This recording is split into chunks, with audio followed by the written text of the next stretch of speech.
Case में 30 नवंबर है तो 31 अक्टूबर हो जाएगा।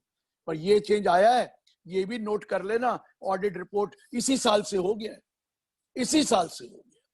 अगर आपके पास कोई कंपनी है तो उसके लिए भी 20-21 से आपको पता है कि 115BAA डाला है, वो भी स्पेशल रेट है। अदरवाइज कंपनी का रेट तो 30% या 25% है। 400 करोड़ से ऊपर टर्नओवर नहीं है तो 25 था, और 400 करोड़ से ऊपर है तो 30 था। लेकिन आपको एक ऑल्टरनेटिव दे दिया गया है कंपनी के लिए 115BAA में कि आप 22% टैक्स दे सकते। लेकिन 22% में सरचार्ज कंपलसरी है, उसमें तो कंपलसरी सरचार्ज नहीं था, 1 करोड़ के ऊपर सरचार्ज था।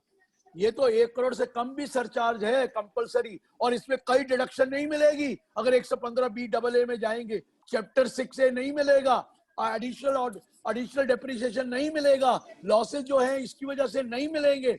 अरे प्रोविडेंट और उसका जो कंट्रीब्यूशन है, सॉरी उसमें दे रहे हो रिसर्च के लिए, नहीं मिलेगा। अरे आपको कई चीजें नहीं मिलेंगी, आपकी मर्जी है।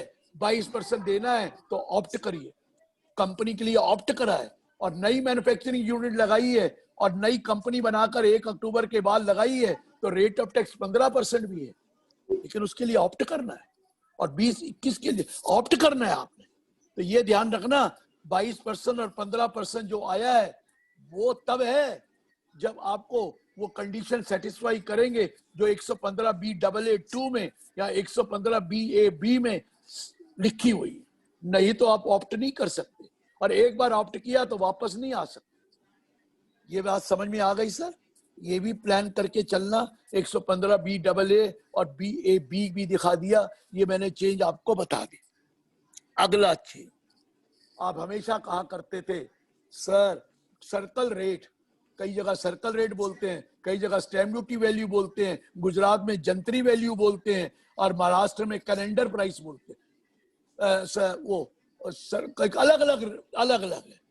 तो ये नाम वही है, स्टैम्प ड्यूटी वैल्यू। पहले आपको 5% का मार्जिन अलाउ कर दिया था, मैंने बोला तो 15 था, मैंने बोला तो 15 था, लेकिन उन्होंने 10 करा है। मैं एक एग्जांपल देता हूं, आपका सर्कल रेट या स्टैम्प ड्यूटी रेट 2 करोड़ का है, आपने प्रॉपर्टी खरीदी 180 की या बेची 180 की, तो मैं बता दूं आप फंस जाएंगे, क्योंकि 180 का 10% जोड़ दीजिए 198, पर stamp duty value is 2 crore which exceeds 198, तो इस केस में वो 2 करोड़ ही लेंगे, आपको बेनिफिट 10% का नहीं मिला। लेकिन अगर 1 करोड़ 82 लाख का बेच देते तो आपको बेनिफिट मिल जाता, क्योंकि 10% 1 करोड़ 82 लाख में 18.2 होता है, वो 2 करोड़ से ऊपर हो जाएगा, और जो ही 2 करोड़ से ऊपर होगा तो आपको सर्कल रेट नहीं लेना है, फिर तो 1 करोड़ 82 लाख पे भी कर देंगे। सिर्फ 2 लाख की गलती करी जल्दी में और आप मर गए। मतलब मैंने एक एग्जांपल दिया कि एक्चुअल प्राइस में 10% जोड़ना है, फिर सर्कल रेट से कंपेयर करना है। अगर 10% जोड़कर सर्कल रेट ज्यादा है तो आपका सर्कल रेट लगेगा, 10% जोड़ के सर्कल रेट ज्यादा नहीं है, कम है, तो आपको एक्चुअल कंसीडरेशन देना है। ये दोनों के लिए फायदा है, वेंडर के लिए भी, वेंडी के लिए, परचेजर को भी टैक्स लगता है अगर सर्कल रेट से कम खरीदेगा, और सेलर को भी टैक्स लगता है अगर सर्कल रेट से कम बेचेगा।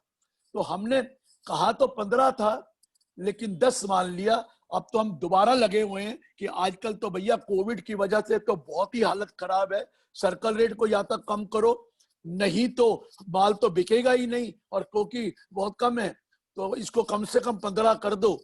इंतजार कर रहा हूं, शायद मान जाए, मैं कुछ कह नहीं सकता, लेकिन है जरा मुश्किल। लेकिन मैंने कोशिश करी 5 का 15 कराने की, 10 तो मान गए हैं, हो सकता है 15 हो जाए, बिल्कुल चांसेस कम है।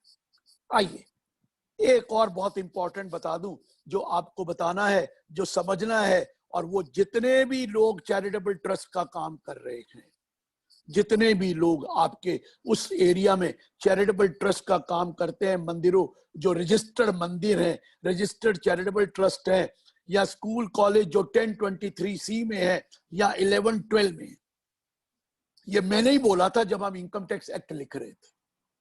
आप कहेंगे मैंने मरवाया नहीं था, मैंने तो आपको फायदे के लिए बोला था, लेकिन उन्होंने मुसीबत साथ में डाल दी। बोला क्या मैंने कहा सर ऐसा है, चैरिटेबल ट्रस्ट रजिस्टर्ड तो हैं 12A में या 1023C में अप्रूवल होती है। 1023C में अप्रूवल होती है और 11-12 के लिए रजिस्ट्रेशन होती है। सर रजिस्टर्ड तो हैं, वो जो रिटर्न भरते हैं फॉर्म 7 में रजिस्ट्रेशन नंबर तो डाल देते हैं, लेकिन कल स्क्रूटनी आती है तो वो एओ कहता है कि रजिस्ट्रेशन सर्टिफिकेट लो। अब कई लोग 40-40 साल पुराने रजिस्टर्ड है, उनके पास रजिस्ट्रेशन सर्टिफिकेट अवेलेबल नहीं है, खो गया है या किसी पुरानी फाइल में पड़ा है या फट गया है। डिपार्टमेंट में रजिस्ट्रेशन सर्टिफिकेट मांगने जाओ, वो कहते हैं हमारे पास भी रिकॉर्ड नहीं। और लेकिन एओ कहता है मैं तो तुम्हें दूंगा ही नहीं एग्जेम्पशन जब तक रजिस्ट्रेशन सर्टिफिकेट ना दिखाओ। तो मैंने कहा सर एक बार करो, सब आदमी जितने भी रजिस्टर्ड हैं या अप्रूव्ड हैं, 1023C में अप्रूव्ड है या 12AA में रजिस्टर्ड है, इनको कहो एक बार दोबारा अप्लाई कर दे, री रजिस्ट्रेशन या री approval on A simplified form. कोई सवाल नहीं पूछा जाएगा, सिर्फ एक बार अप्लाई कर दो, अपना नाम, अपना एड्रेस, अपना पैन नंबर, अपना रजिस्ट्रेशन नंबर या 1023C में है तो अप्रूवल नंबर, हम कुछ नहीं पूछेंगे। हम आपको एक नया यूनिक आईडी दे देंगे जो परमानेंट हो जाएगा और इलेक्ट्रॉनिकली तो फाइल करना है। प्रॉब्लम क्या है? और वो डेट तो 1 जून थी, लेकिन क्योंकि कोविड आ गया तो डेट एक्सटेंड कर दी गई है, 1 अक्टूबर को से शुरू करना है। अभी तो फॉर्म ही नोटिफाई नहीं किया, नया फॉर्म आएगा 1 अक्टूबर से 31 दिसंबर तक अप्लाई कर देना, लेकिन सबको करना पड़ेगा। सुन लीजिए, जो भी रजिस्टर्ड ट्रस्ट हैं 12AA में या रजिस्टर्ड रिलीजियस ट्रस्ट 12AA में है, या जो भी school college educational institution 1023C में हैं और 1 करोड़ से ऊपर वाले हैं, सबको अप्रूवल मिली हुई है, वो दोबारा अप्लाई करेंगे। हमने इसका नाम रखा री अप्रूवल या री रजिस्ट्रेशन। एक सिंप्लीफाइड फॉर्म में कर देना और आपको सर्टिफिकेट मिल गया, खुश हो जाइए। लेकिन गए तो इसी काम के लिए थे, लेकिन उन्होंने मरवा दिया साथ में। पहले जो सर्टिफिकेट मिलता था वो परमानेंट सर्टिफिकेट होता था, दोबारा रजिस्ट्रेशन अप्लाई करने की जरूरत नहीं होती थी, दोबारा अप्रूवल लेने की जरूरत नहीं होती थी, परमानेंट था। लेकिन सुन लीजिए सब, अब जो भी री रजिस्ट्रेशन मिलेगा, री अप्रूवल होगा, उसको रिन्यू कराना पड़ेगा आफ्टर एवरी 5 ईयर्स। ये 5 साल के लिए वैलिड है। अगर 5 साल तक रिन्यू नहीं कराया तो आपका डी रजिस्ट्रेशन हो जाएगा, और अभी भी अक्टूबर और दिसंबर तक अप्लाई नहीं करेंगे तो आपका डी रजिस्ट्रेशन हो जाएगा।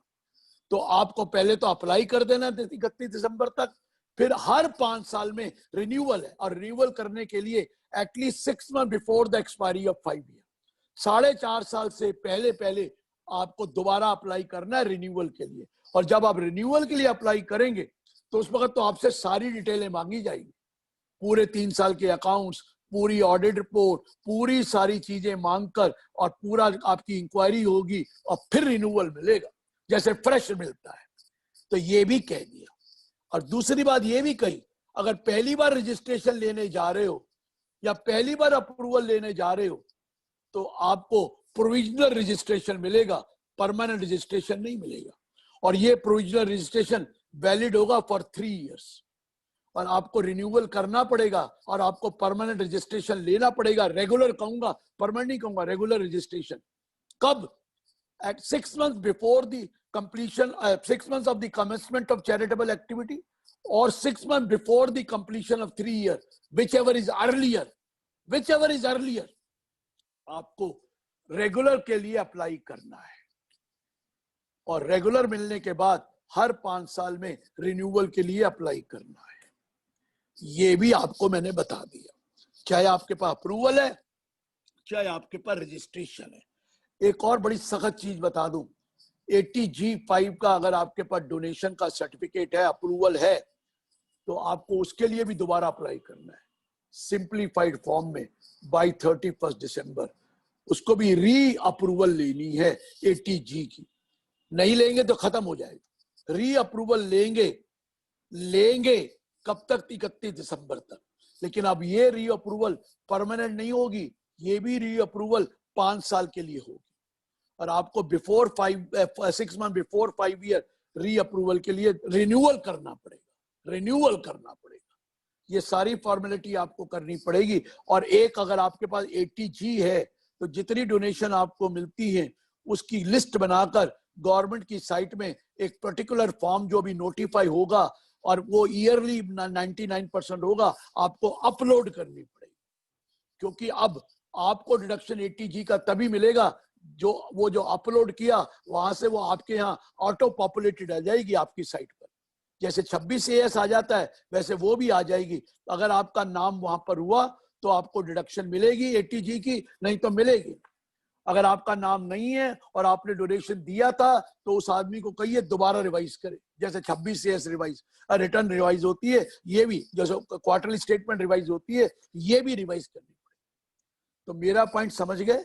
ये बहुत बड़ी फॉर्मेलिटी तीनों करनी पड़ेगी आपको, ये आप ध्यान रखिए, ये गलती मत कर देना, ये गलती मत कर देना। अगर करेंगे तो फंस जाएंगे, ये मैंने आपको बता दिया। अब TDS के कुछ मेजर प्रोविजन है, आप चाहें तो सारे, क्योंकि अगर टाइम ज्यादा लगना और क्वेश्चन बहुत है तो मैं ये तो साथ साथ बताता रहूंगा। आप सवाल पूछ लीजिए जितने मर्जी पूछने, मुझे कोई ऑब्जेक्शन नहीं है।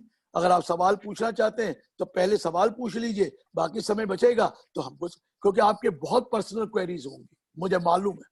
मुझे तो श्वेतांशु ने कहा था सर मेनली तो सवाल ही पूछने हैं, लेकिन मैं फिर भी बता दूं कि आपका TDS के केस में जो 2 चीजों का TDS बदल गया है वो ज्यादा याद रखना। अगर फी फॉर टेक्निकल सर्विसेज देते हैं तो पहले 10% होता था, वो 2% हो गया है, 10 के बदले 2% हुआ है। फी फॉर टेक्निकल सर्विसेज को अब 10% के बदले 2% कर दिया है, fee for technical services other than professional service. और दूसरा जो सिनेमा का सिनेमाटोग्राफी फिल्म है, अगर आप किराए पे देते हो ये फिल्म वाले, या एग्जीबिशन के लिए देते हो, या डिस्ट्रीब्यूटर को देते हो, तो डिस्ट्रीब्यूटर या एग्जीबिटर उस पर TDS काटेगा, TDS काटेगा एट द रेट ऑफ 2%। पहले नहीं होता था, अब तो TDS कटेगा। कोई फिल्म का एग्जीबिटर है, एग्जीबिटर ने किराया देना है, फिल्म से चला रहा है, आजकल तो बंद पड़ा है, ये 1 अक्टूबर से आ जाएगा। अगर देना है तो किराया देते हुए फिल्म प्रोड्यूसर को या जो भी फिल्म दे रहा डिस्ट्रीब्यूट कर रहा है उसका 2% TDS काटना है, 2% TDS काटना है, ये ध्यान रखना, 2%। अगर एक डिस्ट्रीब्यूटर प्रोड्यूसर को दे रहा है तो 2% TDS काटना है। ये 2% TDS सिनेमाटोग्राफी फिल्म पे भी आ गया है, जो पहले होता ही नहीं था। मैं बैंक से 1 करोड़ से ऊपर विड्रॉ करोगे, कुछ आप एक केस में 20 लाख भी आ गया, अगर पिछले 3 सालों में कभी रिटर्न नहीं भरी तो 20 लाख, अगर पिछले सालों में भरी है तो 1 करोड़ 194N में भी आ गया है, TDS बैंक को काटना पड़ेगा। अब आप इंडिया से बाहर पैसा भेजते हैं, $2.5 लाख अलाउड है रेजिडेंट को भेजना अंडर लिबरलाइज स्कीम। अगर आप भेजेंगे ना तो 5% TCS कलेक्ट करेगा ऑथराइज डीलर, 5% TCS कलेक्ट करेगा ऑथराइज डीलर 1 अक्टूबर से। आपके बच्चे बाहर पढ़ रहे हैं अब्रॉड, उनको पैसा भेजना है तो उस केस में 5%। लेकिन रुकिए, एक कंसेशन मैंने करा दी, अगर आपने लोन लिया है और फिर एजुकेशन के लिए भेज रहे हैं तो उसमें 5% नहीं है, 0.5% लोन के लिए, सिर्फ फॉर एजुकेशन, बाकियों के लिए नहीं। लोन लेकर आपने पैसा बाहर भेज रहे हैं फीस एजुकेशन की, तो 0.5%, बाकी सब केस में 5% TDS कटना है। वैसे TDS नहीं, TCS कट। पर अगर आप बाहर घूमने जाएंगे 1 अक्टूबर के बाद फॉरेन टूर पैकेज में, टूर ऑपरेटर से लेंगे पैकेज टूर, तो उस केस में भी टूर ऑपरेटर 5% TCS कलेक्ट करेगा, टूर ऑपरेटर 5% TCS कलेक्ट करेगा, ये भी याद रख लेना, 5% TCS। और एक आप डीलर हैं और एक आप पेमेंट कर रहे हैं अपने किसी सप्लायर को ऑफ गुड सर्विस से, तो पेमेंट उसने आपको गुड सप्लाई किया और आप रेजिडेंट हैं, तो अगर 50 लाख से ऊपर जितनी भी पेमेंट होगी उसके ऊपर 0.1% आप TCS कलेक्ट करेंगे। 1 अक्टूबर के बाद 0.1% TCS कलेक्ट करेंगे, ये भी याद रख लेना। ये सेक्शन 206C में सब सेक्शन 1H डाला है, ये भी याद रख लेना। मैं कुछ बातें मैंने कहा साथ साथ बता दूं और कुछ बातें तो बाद में भी बता दूंगा। तो आइए, अगर आप और चीज पूछना चाहते हैं कि क्वेरी पे आना चाहते हैं कोई देख ले। श्वेतांशु बताइए क्या करना है ताकि मैं उसी हिसाब से आगे चलूं।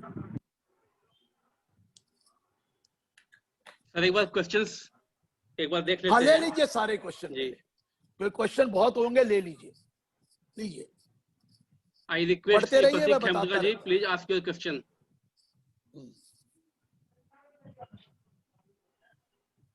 Sir, a question है, what is the audit limit under section 140 under section 144 AB and section 44 AD for financial year 1920? ये रवीश अग्रवाल जी का क्वेश्चन है। चलिए सुनिए, ध्यान से सुनिए।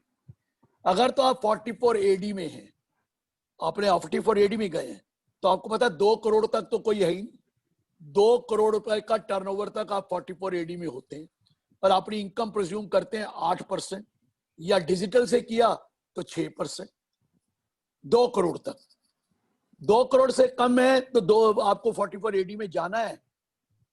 अगर आप 44 AD में ऑलरेडी हैं और अगर ऑप्ट आउट करते हैं तो आपको पता है आपने अकाउंट्स भी बनाने हैं, ऑडिट भी कराना है। अगर 2.5 लाख से ऊपर आपकी इनकम है, टोटल इनकम, सिर्फ पहली बार 44 AD में जो जाएगा, पहली बार, उस केस में लिखा है कि अगर आप 8% से कम दिखाना है, 6 से कम दिखाना है, पहली बार, उससे पहले नया बिजनेस शुरू किया, नया, तो उस केस में अकाउंट्स बनाने जरूरी है, ऑडिट कराना जरूरी नहीं है।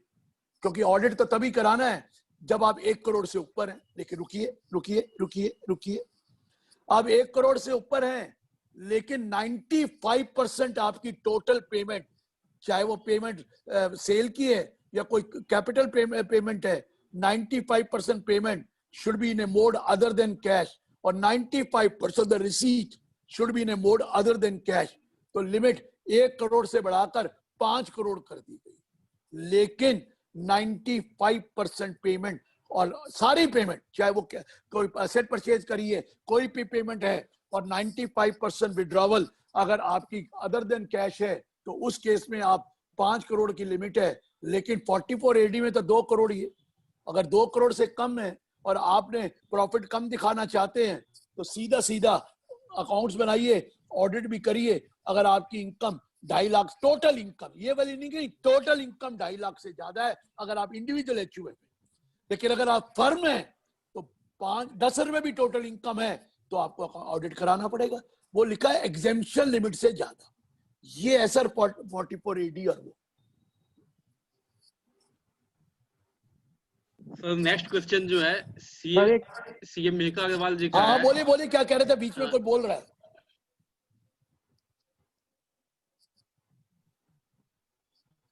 सर इसमें टोटल इनकम जो है after deduction under chapter 6A रहेगा। मतलब बेटा टोटल इनकम का मतलब ही ये होता है, बिफोर चैप्टर 6 से तो ग्रॉस टोटल इनकम होता है।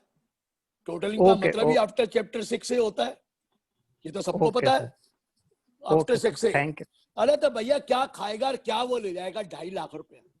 क्या बातें करते हो, घर का खर्चा भी नहीं निकलेगा उसका। 2.5 लाख रुपया इनकम की बातें करते हैं सर, थोड़ा सा तो टैक्स दो। अरे क्या सोच रहे हैं सर, रोटी कहाँ से खाता है वो? ऐसी बातें मत करो। क्लाइंट को समझाओ कि 5 लाख तक तो कोई टैक्स ही नहीं देना होता। क्यों घबरा रहा है? अरे 80 उसके नीचे ला रहा है। क्या तू घबराता है यार? 8% भी दिखा देगा तो 5 लाख तक तो कोई टैक्स ही नहीं है आफ्टर चैप्टर 6A की डिडक्शन में। और मान लो यार, कुछ करो, सरकार को भी दो, और नहीं भी देना अपनी तो इनकम बढ़ाओ। वही लगे रहेंगे लकीर के फकीर, 2.5 लाख से नीचे, 2.5 लाख से नीचे, 2.5 लाख। ऐसे छोड़ दो ये काम करना। ऊपर बढ़ो, ऊंची बात सोचो, नीची बात मत सोचो। ये नीची बात सोचने वाला फिर ऊपर नहीं जाता है। मेरा मतलब ऊपर का मतलब वो नहीं है पूरा ऊपर का मतलब है ग्रोथ नहीं होती उसकी। ये मैं बता दूं। चलिए सर आगे पूछिए। हाँ सर, नेक्स्ट जो क्वेश्चन है, in case of government ITI registered as AOP trust under public private partnership of government of India and is granted loan for 20 years, whether it will be exempt under section 1023 triple IAB. Sir 1023 triple IAB, मैंने तो ऐसा कोई section सुना नहीं। Double A हो, triple A हो सकता है। ये मैंने सुना नहीं कौन सा सेक्शन है। जब पढ़ दो जरा भैया, मेरी नॉलेज में ये सेक्शन ही नहीं है। कुछ और बातें करना चाहते हैं, कुछ और आ गया, सेक्शन गलत कोड कर दिया यार, या तो पूरी डिटेल बताइए, उनको कहिए डिटेल बता देना, आप आगे बढ़ो तब तक, ठीक है सर। मैं ले एक लूंगा क्वेश्चन है सवाल। सर सीए प्रतीक खेमका जी का, in case of charitable trust has no income other than accrued interest and TDS has been deducted, is it necessary to undergo audit, if the amount is less than threshold limit, in case audit is not required, पहले आप registered है कि unregistered है trust?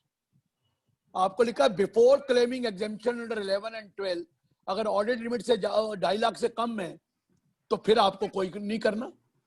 अगर before claiming exemption under 11 and 12 तो return भरना जरूरी नहीं है, लेकिन अगर 11-12 का डिडक्शन के पहले देखना है 2.5 लाख से ज्यादा तो ऑडिट भी कराना जरूरी है और रिटर्न भरना भी जरूरी है।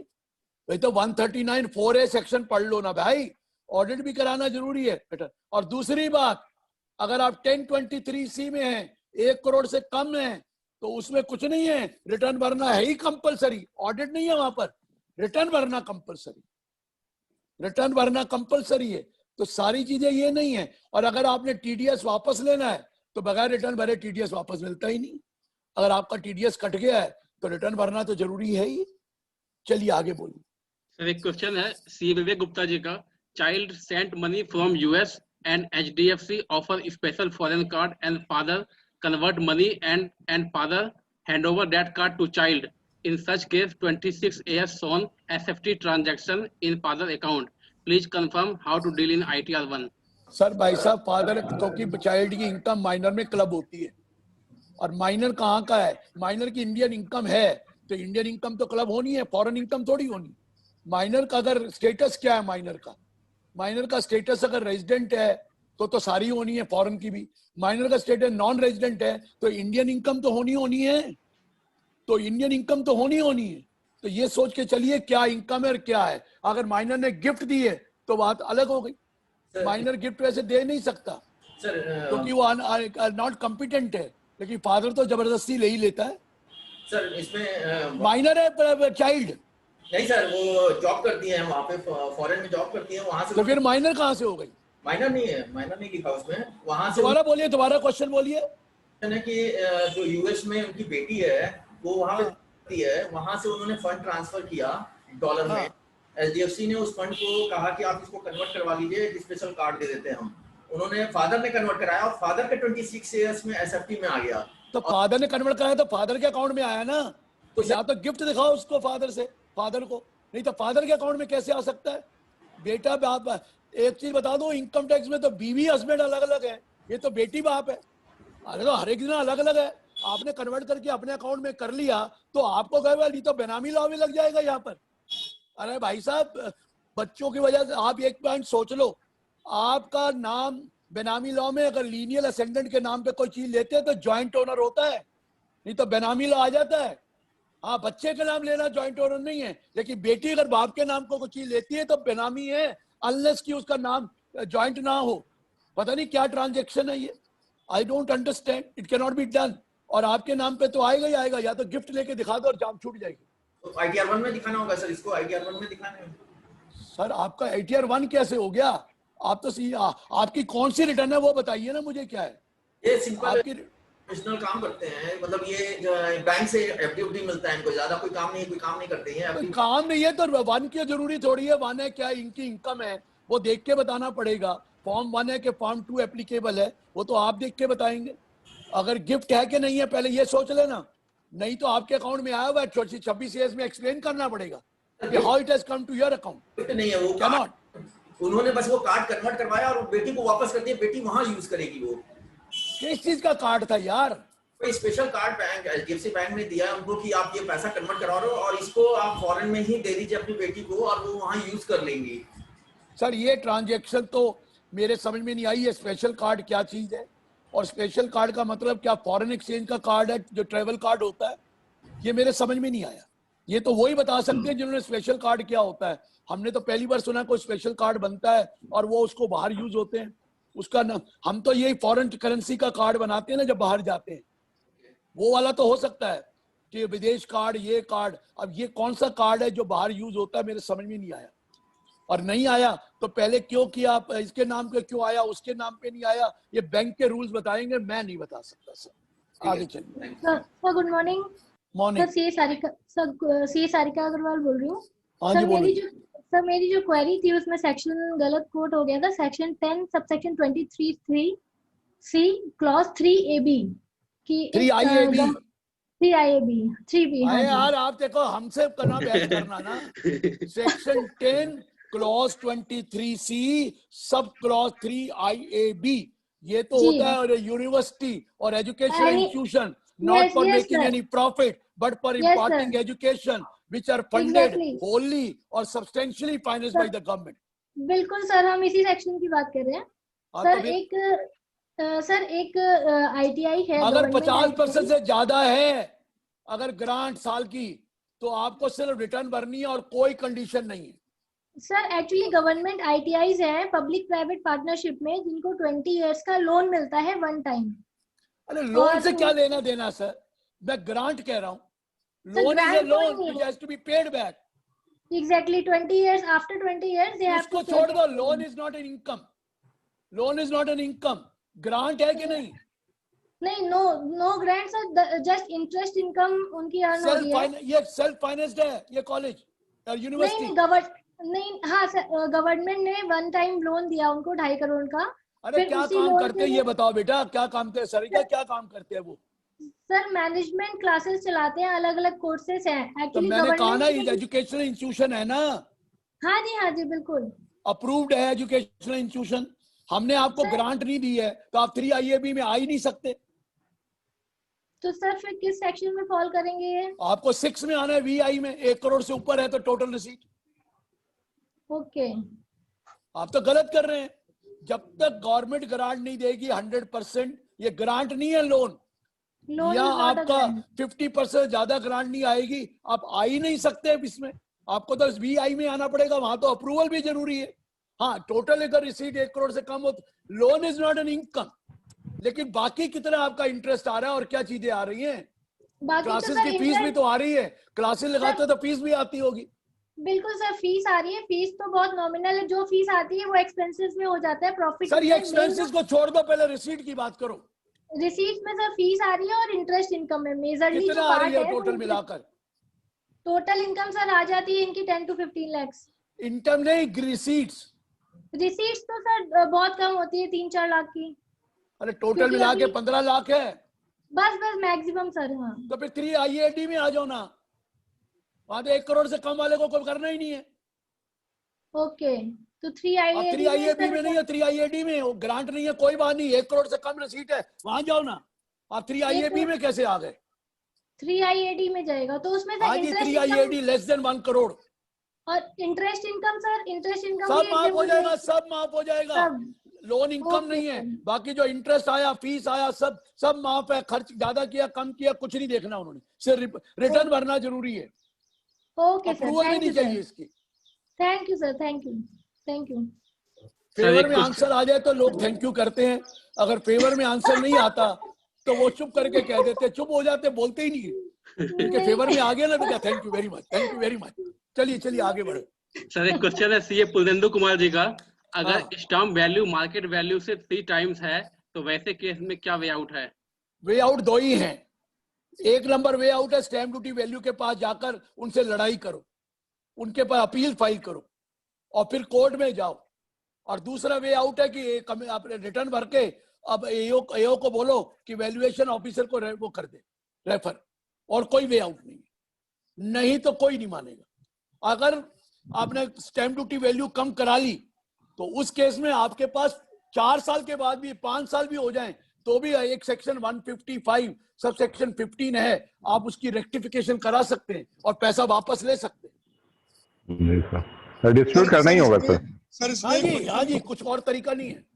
सर इसमें एक क्वेश्चन ये होता है कि जैसे बहुत बार क्या होता है, रजिस्ट्री हो जाती है और बाद में नोटिसेस जो आती हैं तो उनको कैसे फेस किया जाए सर? सर सेलर भी मरेगा और बायर भी मरेगा, दोनों दोनों नहीं, दोनों को नोटिस आ रहे हैं। दोनों मरेंगे, दोनों को टैक्स नोटिस देना है। और वो आपका पता लग ही जाता है, क्योंकि जब ट्रांजैक्शन 30 लाख के ऊपर की करते हैं तो आपका AIR में इंफॉर्मेशन जा चुकी होती है और वहीं से पकड़ लेते हैं। नहीं तो उसमें बाद में कोई तरीका नहीं है सर बचने का? कोई तरीका नहीं है सर ट्रांजैक्शन आपको अगर टैक्स देना ही 30 लाख पड़ेगा। सर ट्रांजैक्शन 30 लाख से कम हो, लेकिन रजिस्ट्री वैल्यू जो स्टैम्प वैल्यू वो 30 लाख से ज्यादा होता है तो भी सर पता लग गया ना, जो कि हमने स्टैम्प रजिस्ट्रेशन तो स्टैम्प ड्यूटी वैल्यू पे ही होगी ना, जी जी सर। रजिस्ट्रेशन के अंदर क्या आ गया ना किताब, रजिस्ट्रार को तो 30 लाख अपनी ड्यूटी वैल्यू देखनी है, तुम्हारी थोड़ी देखनी है। बिल्कुल। सर एक क्वेश्चन है कि अगर हम आपने बताया कि पहला पुराना सिस्टम से जाओगे तो ये चीज आपको मिलेगा, HRA ये सब मिलेगा, हाँ जी, और एक नया सिस्टम से जाओगे तो ये सब नहीं मिलेगा। जी तो हाँ। उसमें जो हम लोग रिटायर होने के बाद NPS करा के रखा है, तो हम लोग पुराना एडप्ट करें या नया एडप्ट करें? हम लोग पेंशनर हैं। मुझे क्या पता आपकी कितनी इनकम होने वाली है। 1 लाख से नीचे है sir, it is 10 lakh, near about 10 lakh, near about 10 lakh है हाँ। आपको। अब 10 लाख में अगर आपने कोई आगे से 80C नहीं करना, 80C तो करना है सर, पेंशन आई हुई है, पेंशन आती है, पेंशन आती है, तो 50,000 पेंशन रुपए का ये 50,000 रुपए का ये नुकसान हो गया, तो हाँ। आपको स्टैंडर्ड डिडक्शन नहीं मिलनी। अच्छा अच्छा अच्छा, ये कहाँ से मिलेगी अब स्टैंडर्ड डिडक्शन? 50,000 का हो गया, नहीं हो गया? हाँ हाँ मेडिकल अगर आप ले रहे हैं, क्लेम कर रहे हैं रिटायरमेंट के बाद 50,000 रुपए तक मेडिकल अलाउड है, यस यस, 80C भी गया, कैलकुलेट तो आप कर लो यार, पढ़े लिखे आदमी हो। नहीं ठीक है सर।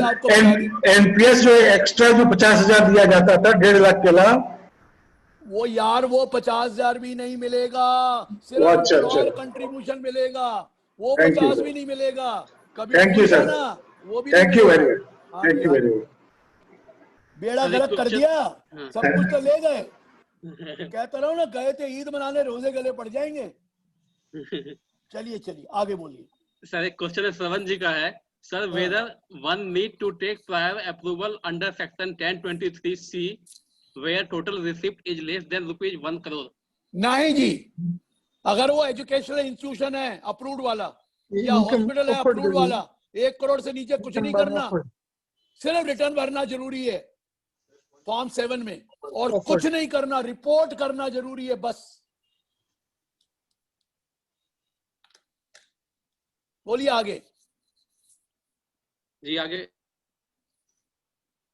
हाँ सर एक क्वेश्चन है, registered under section 12AA in case of an NRI marine employee having a permanent business in India, how about taxability of salary income as residential status in NR? आप कौन है? Marine employee हैं? जी NRI। आपको पता है marine employ के लिए 181 दिन तक तो अलाउड है इंडिया ठहरना। वो तो छोड़ दीजिए, वो तो नॉन 181 दिन से ज्यादा होंगे तो रेजिडेंट बन जाते हैं। अगर इंडियन सिटीजन ऑफ इंडिया है, एम्प्लॉय ऑफ इंडियन शिप है, तो 181 तक तो नॉन रेजिडेंट है। अदरवाइज नॉर्मल केस में चले जाओ, मैरिन हो या नॉन मैरिन हो, उस केस में 15 लाख से ज्यादा इंडिया की इनकम है तो 119 दिन इंडिया आ सकते हैं, नहीं तो आप नॉट ऑर्डिनरी रेजिडेंट बन जाएंगे, 181 दिन तक आएंगे तो। सर नेक्स्ट क्वेश्चन जो है, बात ये होता है सुधांशु, आपको जो उसके जो सवाल है ना वो पूरी डिटेल है, उसको मालूम है, वो सिर्फ 2 चीजें बोल रहा है, फिर उसने आगे से आगे क्वेश्चन करना है, आगे से आगे करना है। वो हमें क्या पता कि क्या डिटेल है, पूरी फैक्ट्स है, जो फैक्ट बताए वो मैंने बता दिए, बाकी उसको बताए। चलिए नेक्स्ट क्वेश्चन है संदीप भूदा जी का, should we feel the amount on which TDS is deducted under section 194N in the section corresponding income offered in ITR 3 and आप 194N तो बैंक काटता है ना, और आपका TDS कटा हुआ है तो आपको उसका क्रेडिट तो लेना ही है ना, पैसे निकालने से थोड़ी कोई इनकम हो गई, आपको क्रेडिट तो लेना ही है। आपने 1 करोड़ से ऊपर निकाल लिया या 20 लाख से ऊपर निकाल लिया तो आपका TDS वापस लेना है तो रिटर्न भरोगे, इसलिए तो पकड़ा है उन्होंने कि इनको पकड़ेंगे ये कैश कैसे निकाल रहे हैं, करते क्या है, तो इसलिए उन्होंने ये कर दिया। TDS कोई इनकम थोड़ी है जो आपने पैसा बैंक से निकाला है, लेकिन आगे प्रूव करना पड़ेगा। TDS का क्रेडिट आपको लेना है तो आपको मिलेगा तभी ना, क्योंकि 26 AS में आएगा, आप रिटर्न नहीं भरोगे, वो कहेंगे लाओ रिटर्न दिखाओ, क्या है ये। सर एक नेक्स्ट क्वेश्चन है हेलो जी का, how the tax will be computed if the trust is unregistered? पूरी की पूरी income under the other sources माना जाएगा। सेक्शन 56 सेक्शन 56(2)(10) कहता है अगर 50,000 से उधर मनी रिसीव किया किसी मंदिर, गुरुद्वारा, ट्रस्ट वगैरह ने या चैरिटेबल हो और वो विदाउट कंसिडरेशन है तो पूरा टैक्सेबल है, कोई खर्चा भी नहीं मिलेगा। वो जमाने पुराने चले गए। अब लिखता है where a person receive from any other person और person a sum exceeding 50 lakh rupees, तो पर्सन और पर्सन में चैरिटेबल ट्रस्ट, पर्सन में चैरिटेबल ट्रस्ट भी आता है तो मर गया वो तो, और रिलीजियस भी आता है। पूरे के पूरे पे टैक्स देना पड़ेगा इनकम फ्रॉम अदर सोर्सेज, क्योंकि 50,000 से ज्यादा रिसीव किया उसने तो टोटल ऑल पर्सन टुगेदर। गुल्लक में मंदिरों में हजारों रुपए आ जाते हैं, वो तो टैक्स देना पड़ेगा पूरे के ऊपर 56(2)(10). हेलो, एक क्वेश्चन सर, विनोद जलान जी हैं गिरिडीह से, जो सीनियर मेंबर हैं। हाँ जी, हाँ जी, आपने उनका नाम लिया था, वो आए नहीं थे पहले, बाद में आ गए थे। बोलिए। हाँ सर, वो है विनोद जी, प्लीज अपना सर क्वेश्चन रेज करिए। जलान सर, क्योंकि आप विनोद बोलते हैं, वो विनोद है, बी से है। हाँ, Vinod, B for Bombay sir. हाँ, बी फॉर बॉम्बे बोलो ना, वी फॉर विक्ट्री मत बोलो। हाँ, बॉम्बे बोल रहा हूँ सर। अच्छा, चलिए चलिए चलिए, बोलिए सर, विनोद जी बोलिए। करिए सर अपना। अनम्यूट करना पड़ेगा विनोद जी, आप कह दिया उन्होंने। हाँ सर, सर मेरी क्वेरी थी, मेरे क्या सैलरीड एसएससी हैं। हाँ जी। जो अप्रैल से फरवरी तक इंडिया में है, अचानक उनको जॉब मिल जाती है, वो सिंगापुर मूव कर जाते हैं मार्च में। हाँ जी, क्या हुआ, रेजिडेंट है यहाँ का? हाँ, यहाँ के रेजिडेंट हैं। और अब मार्च से दिसंबर तक वहाँ रेजिडेंट रहेंगे और यहाँ भी रेजिडेंट रहेंगे। अजय, अप्रैल इस साल की पहले बात करते हैं, अप्रैल 19 से फरवरी 20। हाँ, तो फरवरी 20 तक इंडिया में था। हाँ यस सर। रेजिडेंट हो गया। हाँ, रेजिडेंट होने की वजह से अब वहाँ का वो 1 महीना ही तो है वहाँ पर। वहाँ पे कौन सा साल है ये, वो कैलेंडर ईयर है कि वहाँ का कैलेंडर ईयर है सर। तो वहाँ पर वो कैलेंडर ईयर, तो हमने तो फाइनेंशियल ईयर देखना है ना अपना। हाँ, हमने तो फाइनेंशियल देखना है, वो वहाँ का वहाँ देखेंगे। तो हमारा वो रेजिडेंट है, तो जो मार्च के महीने की इनकम उसने वहाँ पे कमाई है, उसका इसको इंक्लूड करेंगे, लेकिन जितना टैक्स उसने वहाँ पे दिया है उसका क्रेडिट हम दे देंगे उसको। हाँ, तो प्रॉब्लम ये है सर कि सिंगापुर में तो कैलेंडर ईयर है और वहाँ टीडीएस नहीं होता मंथली बेसिस पे। अरे साहब, नहीं होता तो आपको नहीं मिलेगा, फिर आपको टैक्स तो अभी देना है, प्रूफ नहीं है तो टीडीएस कटा है। तो फिर मार्च की सैलरी दोनों जगह टैक्सेबल हो जाएगी सर। सर देखिए, आपको पॉइंट ये है, आप इंडिया में टैक्स हो रहा है ना, तो वहां पर जब वो टैक्स करेगा तो यहाँ का क्रेडिट ले लेगा और उस कंट्री का रेजिडेंट बन जाएगा ना वो। हाँ, बन जाएगा सर। तो फिर वहां से क्रेडिट मिल जाएगा उसको, जो इंडिया में टैक्स दिया उतने वाला, और यहाँ के क्रेडिट वहां ले लेंगे। हाँ, उतना 1 महीने की सैलरी का। हाँ, एक महीने की सैलरी का बिल्कुल मिलेगा, क्योंकि वहां का रेजिडेंट बन जाएगा वो। हाँ, ठीक है सर। हाँ जी, ओके, थैंक यू सर। बिल्कुल। और बोलिए। हेलो। हाँ जी, हाँ जी। हाँ sir, can HUF can receive gift relatives of कर्ता और मेंबर्स ऑफ HUF? ये नहीं है। रिलेटिव ऑफ कर्ता क्या होता है सर? रिलेटिव के कर्ता के रिलेटिव है, HUF के थोड़ी रिलेटिव है। हाँ, मेंबर HUF को गिफ्ट दे सकता है, रिलेटिव नहीं दे सकता। अगर मेंबर HUF को देगा तो फायदा नहीं है, 60/2 लग जाता है, 60/2 वो क्लबिंग हो जाती है उस इनकम की। ठीक है, रिलेटिव और कर्ता कोई कॉन्सेप्ट नहीं है। ठीक है सर। नेक्स्ट क्वेश्चन सर, कि when a government employee can covered under NPS scheme, he can claim NPS deposit and also deposit in PPF. हाँ जी, क्यों नहीं ले सकता? लेकिन आपको पता है वो 50,000 छोड़कर ये 80C, 80CCC, 80CCD 1.5 lakh allowed है। वो 50 तो अलग है ना, एडिशनल 2 लाख मिल जाएगा। हाँ, एडिशनल अगर इधर कर रहा है तो 2 मिल जाएगा, 1.5 + 50 2 मिल जाएगा। ठीक है sir, thank you sir, thank you. आगे बोलिए सर। एक क्वेश्चन है सीए सारिका अग्रवाल जी का। हाँ sir, in case EPF on employees contribution paid late by the employer and addition दोबारा बोलिए सर, EPF में जो एम्प्लॉय कंट्रीब्यूशन है, अरे वो जो आपने एम्प्लॉय का कंट्रीब्यूशन लेट पे किया है और CPC ने आपके ऊपर डिमांड क्रिएट कर दी है, आपको अपील फाइल कर देनी चाहिए, साथ में रेक्टिफिकेशन कर देनी चाहिए, क्योंकि कई हाई कोर्टों का जजमेंट है कि ये अलाउड है और वो मान भी रहे हैं। और मेरे पास तो गवर्नमेंट का वो भी है कि आप उसके लिए क्रेडिट दे दो, उनको उनका बेनिफिट दे दो।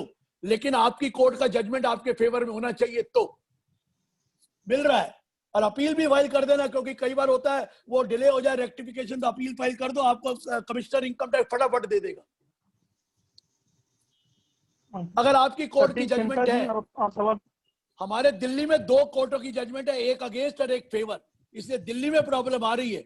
अदर देन दिल्ली में तो 12-13 कोर्ट की जजमेंट है, वहां पर देख लीजिए, किताब में पढ़ लो किस किस कोर्ट की है, तो आपको मिल जाएगा। हाँ सर, उत्तराखंड हाई कोर्ट का एक जजमेंट मुझे मिला है फेवर में, जिसमें बेनिफिट मिला हुआ है। मेरे को पता नहीं ना आप कौन सी कोर्ट के नीचे हैं। अरे एक कोर्ट थोड़ी है, अरे 12 कोर्टों ने फेवर में दिया है, आपकी कोर्ट कौन सी है मुझे क्या पता। सर उत्तराखंड। तो बस खत्म हो गई, फेवर में मिल गया तो अप्लाई कर दीजिए, आपको मिल जाएगा। रेक्टिफिकेशन भी कर दीजिए, अपील भी कर दीजिए, डेफिनेटली मिलेगा। ठीक है सर, ओके, थैंक यू। हाँ जी, प्रतीक खेमका जी आप सवाल पूछ सकते हैं। हेलो, हाँ जी, हाँ सर, मेरा क्वेश्चन ये है सर कि जब TDS सर 194N के अंदर कटा है, हाँ जी, तो ITR जब 3 भरते हैं तो उसके अंदर सर TDS के कॉलम में ये डालना होता है कॉरस्पॉन्डिंग इनकम ऑफर्ड, तो उसके अंदर जब कुछ उसमें कोई इनकम नहीं है भैया, उसमें कोई इनकम नहीं है, तो उसमें 0 भरते हैं सर। 194N में नहीं मांगेगा कॉरस्पॉन्डिंग इनकम रिपोर्ट। नहीं सर, जब तक उसमें कुछ भरते नहीं है ना सर, तब तक वो फॉर्म वैलिडेट नहीं होता। आप कोई ना कोई कंप्यूटर सॉफ्टवेयर, मुझे नहीं पता, ये सॉफ्टवेयर जो है ना, जो सॉफ्ट वाले, ये बड़े हार्ड है, यूटिलिटी में भरिए कोई दिक्कत नहीं आएगी। नहीं सर, यूटिलिटी सर सॉफ्टवेयर है तो आप ही ने बनाया ना, हम लोगों ने बनाए, अपनी मर्जी से बना देते हैं। तो सर दूसरा उसमें पूछता है कि हेड ऑफ इनकम, उसके अंदर भी सब कुछ भरना होता है सर। नहीं आएगा ना इसमें, जब वो सर मैंने बताया ना, वो सॉफ्टवेयर वालों ने 194N की वजह से चेंजेस नहीं करी होंगी। आप रिटर्न मैंने कभी भरी नहीं है, क्योंकि मेरे तो आदमी भरते हैं, हमें क्या पता रिटर्न क्या होती है। सर जब हम तक तो बता सकते हैं कि ये होता है, वो नहीं भरना, वो इनकम है ही नहीं वहां। सर वहां अगर नन भरते हैं तो सर वो फॉर्म वैलिडेट नहीं होता। सर आपने कौन सॉफ्टवेयर लिया हुआ है ना? नहीं सर, यूटिलिटी से भी ट्राई की तो भी वो सर वैलिडेट नहीं हुआ। अरे हो ही नहीं सकता सर, 194N में इनकम है ही नहीं, वो वही मैं मान नहीं सकता जी, मैं मान ही नहीं सकता। मैं अगर है तो मैं पता करके बताऊंगा, लेकिन हो ही नहीं सकता। सॉफ्टवेयर वालों की बातें छोड़ो, वो तो एक स्टैंडर्ड बना लिया। यूटिलिटी में आपने कोई गलती करी होगी तो पता नहीं, देख लें, वैसे नहीं है, हो ही नहीं सकता, हो ही नहीं सकता। होगा तो मुझे भेज दीजिए, मैं आपको ठीक करवा दूंगा यूटिलिटी में। Okay sir, thank you sir. Sir एक प्रतीक खेमका जी का क्वेश्चन है, in case of export of technical service client receiving consideration in bitcoin crypto currency. ये मेरे को मत पूछना, मैं नहीं बताऊंगा bitcoin, I will not tell, क्योंकि ये लीगल वाली चीजें है नहीं है, मुझे नहीं लेना देना, मैं बिटकॉइन वाली बातें करता ही नहीं। I don't want to tell this question bitcoin, please no answer. Okay sir, okay, क्योंकि ये तो सब इलीगल हो जाना, देखते रहे। सर एक क्वेश्चन है सीए चरणजीत जी का, N unregistered religious trust having rental income ₹10 lakh. अरे यार वो तो गुल्लक में भी जो है सारी की सारी टैक्सेबल है। रेंटल इनकम में तो आपको 30% डिडक्शन मिल जाएगी, लेकिन जो डोनेशन आई है वो पूरी टैक्सेबल है। रेंटल इनकम में तो आएगी ना, तो आप भर दीजिए, उसका तो 30% डिडक्शन मिल जाएगी, लेकिन जो डोनेशन आई है गुल्लक में वो सारी टैक्सेबल है। चाहे आपने पुजारियों को दिया होगा सैलरी, कुछ भी दी हो, कुछ नहीं होगा। लेकिन रेंटल इनकम आई है तो वो डिडक्शन मिल जाएगी, वो क्या दिक्कत है। तो जब टैक्स देंगे तो रेंटल इनकम तो सेक्शन 22 में टैक्स करेंगे ना, तो वहां पर तो प्रोविजन है, लेकिन 56(2)(10) में प्रोविजन नहीं है। हाँ चलिए और बताइए sir. Request members to kindly unmute themselves and ask any question from the Income Tax Act। ये बहुत बड़ी अपॉर्चुनिटी है कि आहूजा साहब अभी हम लोग साथ अभी हैं, ऑनलाइन हैं, आप जो क्वेश्चंस रेज करने वो रेज कर सकते हैं। Sir can I continue the previous question sir, उसमें कुछ ऐड ऑन करना था सर। मुझे पता नहीं कौन सा, जो भी करिए अपने आप पता लग जाएगा, बोलिए सर। ये जो आपका रेंटल इनकम के ऊपर अनरजिस्टर्ड चैरिटेबल ट्रस्ट है जिसका रेंटल इनकम है, तो उस केस में sir maximum marginal rate applicable होगा या अपना स्लैब का बेनिफिट? फॉर्म भरा था आपने? फॉर्म 5 भरा था सर, ITR 5। अभी तो मैक्सिमम मार्जिनल रेट लगा, अगर फॉर्म 7 भरते तो नहीं होता। फॉर्म 5 में तो होना ही मैक्सिमम मार्जिनल रेट है। Okay, thank you sir. हाँ जी, चलिए। वो जो सर एक नया जो सेक्शन आया है टीसीएस का 0.1% if the turnover is greater than 10 crore and the transaction with the party is greater than 50 lakh during the year. हाँ जी बताया तो मैंने सर 2061H। इसमें सर मैंने कहीं पढ़ा था कि इसमें रिसिप्ट बेसिस पे अपने को टीसीएस काटना है। नहीं sir, at the time of payment और क्रेडिट। पढ़ लो जरा, अरे सेक्शन पढ़ो ना जी, मुझे नहीं पता, सेक्शन पढ़ो, at the time of payment और क्रेडिट।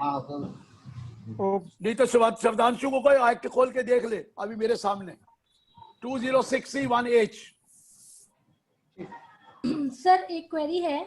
हाँ जी सर, एक क्लाइंट का यहाँ 80C में यहाँ उत्तराखंड में एग्जेम्पशन था और 10 CCB फाइल हो गया एज ऑन 31st, जो भी लास्ट डेट थी 31 अक्टूबर। दोबारा बोलिए, किसका था सर? उत्तराखंड में जो इंडस्ट्रियल पॉलिसी है उसमें एग्जेम्पशन था, तो tax audit report due date में फाइल हो गई, 10 CCB फॉर्म फाइल हो गया, लेकिन ITR due to last timing file नहीं हो पाई और नेक्स्ट डे फाइल। मैं क्या कर सकता हूँ सर? 80 आपको पता लिखा हुआ है कि रिटर्न फाइल नहीं करेंगे तो आपको 80 वो क्या सेक्शन है, 80 AC है, क्या नाम है ना?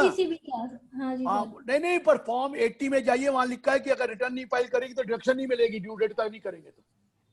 हाँ सर, वो तो है, एक्ट में प्रोविजन है, लेकिन सर टैक्स ऑडिट रिपोर्ट और सब चीज फाइल हो गई लास्ट। उससे क्या फर्क पड़ता है? एक्ट में प्रोविजन आप खुद ही कह रहे हैं, उसमें लिखा है ड्यू डेट तक रिटर्न नहीं भरेंगे तो डिडक्शन नहीं देंगे।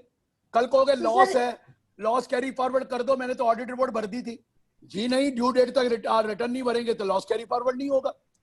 तो सर मैडम जो लॉ है, लॉ को देखोगे, इस बार मैडम खुश नहीं होगी मेरे से, थैंक यू नहीं करेगी। सर नहीं sir, should we go for appeal or not?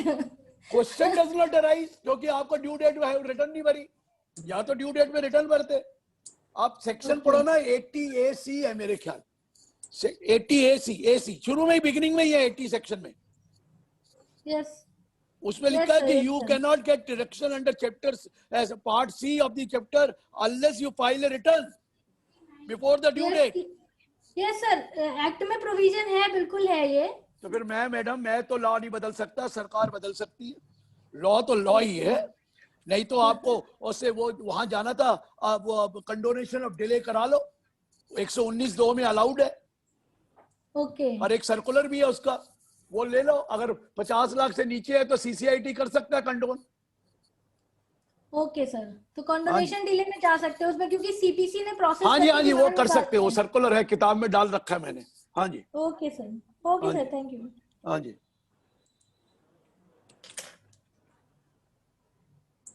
Thank you. अब किया जब पता लग गया कि ये पॉसिबल है।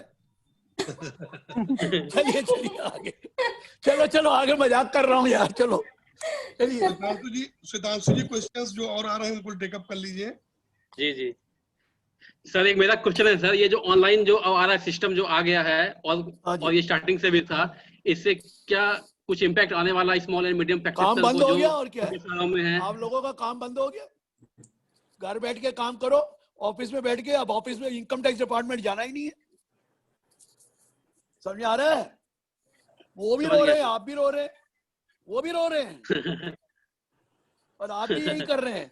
अब तो कोई काम रहना ही नहीं है। GST में क्या करते हो? बैठ के ही काम करते हो ना, यहाँ भी बैठ के ही करना बस, और कुछ नहीं। बस वो देखते रहना, OTP आ गया, ये आ गया, उसका वो कर दिया, उसकी रिटर्न का जवाब दे दिया। आपको तो कुछ नहीं करना, सब कुछ तो उन्होंने ही करना। अब तो अपील का काम बढ़ जाएगा सर, तो कर सकते हैं ना सर आपको लगता है अपील का काम बढ़ जाएगा? ये कहने की बातें हैं, क्योंकि अपील भी तो ऑनलाइन ही होनी है, आगे से देखते रहना। सर 148 तो इशू कर सकते हैं, क्यों नहीं कर सकते? सर एक क्वेश्चन है कि मेरी बिटिया जो है पहले भुवनेश्वर में थी, अब भुवनेश्वर से उसकी ट्रांसफर चंडीगढ़ में हो गई, तो कंपनी ने 30,000 रुपये रीएलोकेशन कर दिया, जिसमें बिटिया के साथ ही हम लोग थे, हस्बैंड और वाइफ, मतलब ब्रदर फादर साथ में थे। तो हम लोगों ने अपना प्लेन का टिकट लिया, रांची गए, फिर रांची से रीइंबर्समेंट अलाउड है for shifting transfer during the transfer. उसको टैक्स कर दिया है सर, दिस इज द अरे भैया आपने किसने टैक्स कर दिया? एम्प्लॉयर ने? हाँ, एम्प्लॉयर ने टैक्स काट लिया है। नहीं क्यों काटा? अगर उसने ट्रांसफर के चार्जेस दिए और वो शिफ्टिंग फ्रॉम वन, आप पढ़ लीजिए ना सेक्शन 1014 में, और 1014 की जो ट्रेवलिंग है और डे टू डे है उसमें लिखा हुआ है कि उसको कोई ट्रांसफर चार्जेस दिए तो वो है, आप पढ़ लीजिए 1014। ठीक है सर, थैंक यू। हाँ जी सर, टैक्स पेयर चार्टर पे आपका कमेंट चाहूंगा। अभी आया ही नहीं टैक्स पेयर चार्टर, वो तो सिर्फ एक कागज एक आया है, लेकिन चार्टर तो भी आना है। Any other member, any question?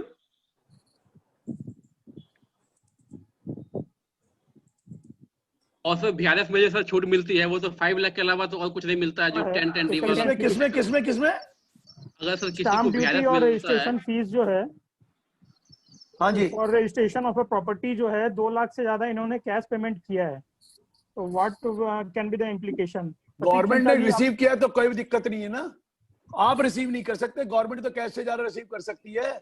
269 ST तो लगता है रेसिपिएंट पे, आपको क्या दिक्कत है इसमें? और ये कैपिटल आपको क्या दिक्कत है? ये अगर कॉस्ट में लेना है तो एसेट की कॉस्ट में ले लीजिए। आपको लिखा हुआ मालूम है ना कि उन्होंने लिखा है कि अगर वो इग्नोर कर देंगे बिजनेस के चैप्टर में एक्चुअल कॉस्ट में, अगर आपने मोर देन कैश वो दिया, लेकिन गवर्नमेंट के लिए तो अलाउड है ना, पेमेंट तो गवर्नमेंट को गई है ना। Sir, in the case of trust, if bank में ऑपरेशन चेंज करने हैं फ्रॉम सिंगल टू जॉइंट, तो क्या ट्रस्ट डीड भी चेंज होगी? आपको ट्रस्ट डीड में क्या लिखा है मुझे क्या मालूम? ट्रस्ट डीड में लिखा सिंगल है तो ट्रस्ट डीड भी चेक करनी पड़ेगी। आप अगर दो को ऑथराइज कर रहे हैं तो ट्रस्ट डीड में नहीं लिखा तो करनी पड़ेगी। ट्रस्ट डीड में लिखा है कि हो सकते हैं तो आप कर दीजिए। वो तो मेरे को आपकी ट्रस्ट डीड का मालूम नहीं है ना क्या लिखा है कि who will operate bank account. Trust deed के ऊपर mention. Okay sir, thank you. Sir, एक ये क्वेश्चन है दीपक सोनथालिया जी का कि which ITR form has been prescribed for unregistered trust, ITR 7 or 5? अगर आप चैरिटेबल है तो 7 में भरिए, नॉन चैरिटेबल तो 5 में भरिए, लेकिन अगर सॉफ्टवेयर से भरेंगे तो वो लेगा ही नहीं, क्योंकि वो रजिस्ट्रेशन नंबर मांगता है। हाँ, रजिस्ट्रेशन नंबर मांगता है। जबकि अगर रजिस्ट्रेशन नंबर मांगना था तब ये क्यों सवाल आता है वेदर रजिस्टर्ड और नॉट? ये क्यों सवाल आता है? नॉट है तो तभी तो क्यों लिखते हैं? नहीं तो लिखते गिव रजिस्ट्रेशन नंबर। आपसे ये क्यों पूछा गया वेदर रजिस्टर्ड और नॉट? और मतलब आप ये फॉर्म भर सकते हैं,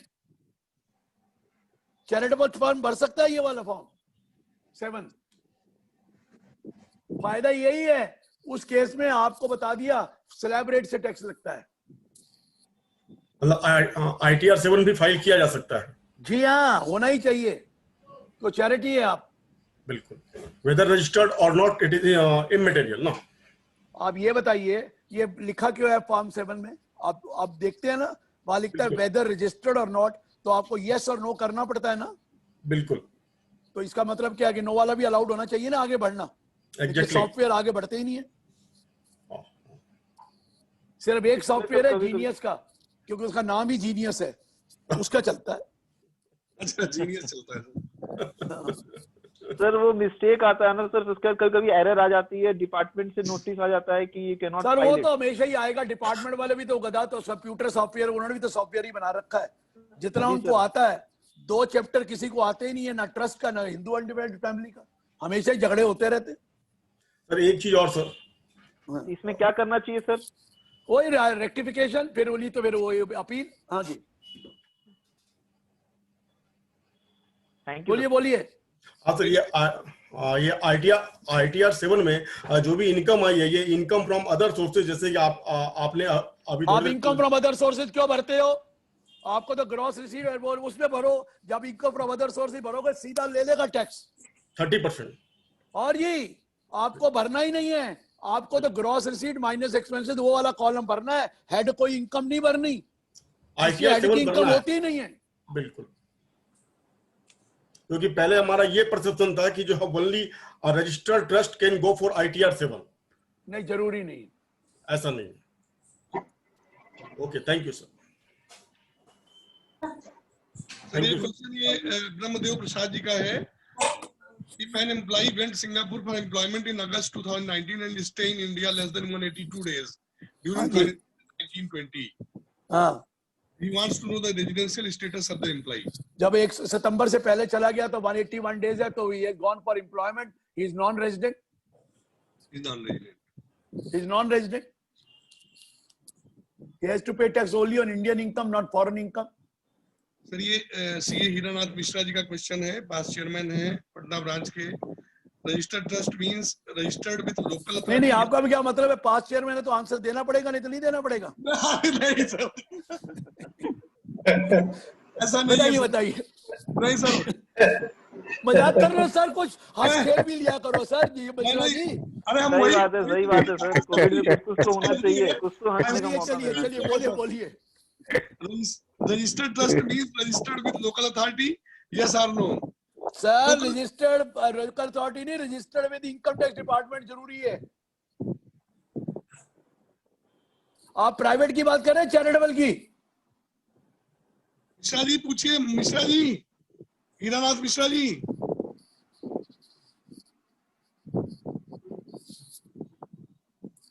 हीरानाथ मिश्रा जी, आप अपना क्वेश्चन रेज करिए। अब चेयरमैन साहब बोलिए। Private trust. हाँ जी, private trust sir, private trust तो पब्लिक, वो तो उसमें तो लग गया ट्रस्ट एक्ट 1882, वो वहीं रजिस्टर होता है, बाकी जरूरत ही नहीं है। इनकम टैक्स में रजिस्टर थोड़ी होता है वो। और जो स्कूल कॉलेज सर चलाते हैं वो प्राइवेट थोड़ी होता है, वो तो चैरिटेबल ट्रस्ट होता है। हाँ, तो उनके लिए सर क्या चाहिए आपको? उनके लिए रजिस्ट्रेशन अप्रूवल जरूरी है। 1 करोड़ से ऊपर है तो अप्रूवल जरूरी है। अगर आप 11-12 में जाते हैं तो रजिस्ट्रेशन जरूरी है, वहां तो लिमिट भी नहीं है। तो 1 करोड़ से कम है तो रजिस्ट्रेशन मतलब लोकल अथॉरिटी कोई जरूरत नहीं, अप्रूवल लेने की जरूरत नहीं है। 1023C3 IAD में भर दो return. Okay, thank you sir. इनका कहना है कि इंडिया में टैक्स दीजिए। और राजेश खेमका जी का क्वेश्चन है, 194N का टीडीएस क्लेम करने के लिए टीडीएस शेड्यूल के रिसीट ऑफर में क्या दिखाना चाहिए? क्या मतलब? मैं समझ नहीं पा। राजेश खेमका जी, आप अपना क्वेश्चन पूछ सकते हैं सर से, अनम्यूट करके अपना क्वेश्चन आप सर से पूछ सकते हैं। राजेश खेमका जी, जो है वही में मार्च की सैलरी का जो इतना यहाँ लगा वहाँ उतना है, तो वो कम वाला। ये आंसर दे चुका हूँ मैं। क्या है? क्या अगला? चलिए। प्रेरणा जैन का क्वेश्चन है सर, द वाइफ ऑफ ए कर्ता है को पर्सन और जस्ट ए मेंबर। कौन? दोबारा बोलिए, क्या कह रहा? सर, कर्ता की जो वाइफ है वो को पार्टनर है। Not a co partner, she just a member. हाँ, daughter is a co partner, wife is not a co partner. Wife is not a. और दूसरा क्वेश्चन इनका, and also if the father already has EHF, can the son start his own EHF? Yes, वो अपनी EHF बना सकता है, अपनी family और बच्चे के साथ, अपनी वाइफ और बच्चे के साथ। अभी किया सर, एक क्वेश्चन है, एक HUF है जिसमें फादर करता है, तो फादर का तबीयत ठीक नहीं रहता है, तो फादर की इच्छा है कि अब उसी HUF में आप कर्ता को चेंज कर सकते हैं। कोई भी एडल्ट मेंबर कर्ता बन सकता है जब सारे डिसाइड कर ले तो उसके लिए खाली एक डीड बना भी चेंज सारे लिख ले ना कि अभी मंजूर है, एक आपस में अंडरस्टैंडिंग कर ले कि अब ये फादर की तबीयत ठीक नहीं रहती, now this person will be a karta. Adult member होना चाहिए और सारे एग्री करें तो। Sir, female member can be karta, daughter can be a karta, wife can not be. Married daughter, married हो अनमैरिड हो, अभी तो आपने सुना कि son is a son till he gets a wife, daughter remains daughter throughout her life. अभी तक आपने सुप्रीम कोर्ट की जजमेंट में सुना है, डॉटर पूरी हक है और उसका हक है, अगर वो एल्डेस्ट है तो उसी का हक है। शादी और ना शादी से कोई फर्क नहीं पड़ता है। ये बेटा कुछ भी कर ले, बेटी को करते हुए आपको क्या तकलीफ हो रही है सर? बेटी का पूरा हक है 9/9/2005 के बाद, जैसे बेटे का हक है, कोई फर्क नहीं है। Exactly. और एक ने मुझसे पूछ लिया, सर इसका मतलब है जब पार्टीशन होगा तो मेरी बहन लेके जाएगी शेयर? मैं कहा बिल्कुल लेके जाएगी। तो मैंने उसे बोला तेरी बीवी लेके भी तो आएगी। तो खड़ा हो गया सर, और खड़ा हो गया सर, बीवी एक है, बहनें तो 2 हैं, तो इसके लिए मैं क्या कर सकता हूँ सर? 2 बहनें तो दोनों लेके जाएंगे। चलिए सर। सर जो क्वेश्चन पूछा था उनकी 4 बहन है, तो फिर चारों लेके जाएंगी। बीवी तो एक ही हो सकती है, ये बता दिया। और मुस्लिम है तो फिर हिंदू अनडिवाइडेड फैमिली का मतलब ही नहीं है। 4 बीवी है तो मुस्लिम रख सकता था ना, लेकिन फिर हिंदू अनडिवाइडेड फैमिली का मतलब ही नहीं। अरे प्रभास सर दत्ता जी 4 भाई हो तो हो जाएगा ना सर? वाह भैया वाह, क्या बातें कर रही है। अभी तो इन्होंने ये नहीं कहा कि वो ये महाभारत के टाइम पे द्रौपदी वाला क्या है, मत कहो सर। आगे चलो, चलो आगे चलो सर। सर ये प्रभास दत्ता जी का क्वेश्चन है, what will be treatment of interest on NRE deposit in India in case of NRI captain in merchant navy? मतलब it is if it is kept in non resident external account fully exempt. Fully exempt है sir. Non resident 2 तरह के होते हैं, FCNR account और एक दूसरा account, दोनों माफ है। सर प्रेरणा जैन जी का एक क्वेश्चन और है, sir then the wife as a member can not introduce any capital in the HUF, मतलब वाइफ अपने हस्बैंड के एचयूएफ में कोई कैपिटल इंट्रोड्यूस कर सकती है? लोन दे सकती है, कहाँ लिखा है? लोन दे सकती है, पर wife is not a co partner. Wife can not ask for partition, but whenever there is a partition wife gets the share. Sir Dilip का क्वेश्चन है, if HUF died and children are minor, then what is the fate of HUF? Wife will be a karta, will not be a karta, but manager till the child gets majority. She will not be a karta. She will look after the affairs of the HUF till she gets a majority. वो एक guardian बन के करेगी, not करता। Request participants to raise any question, or we can proceed for the ending of the.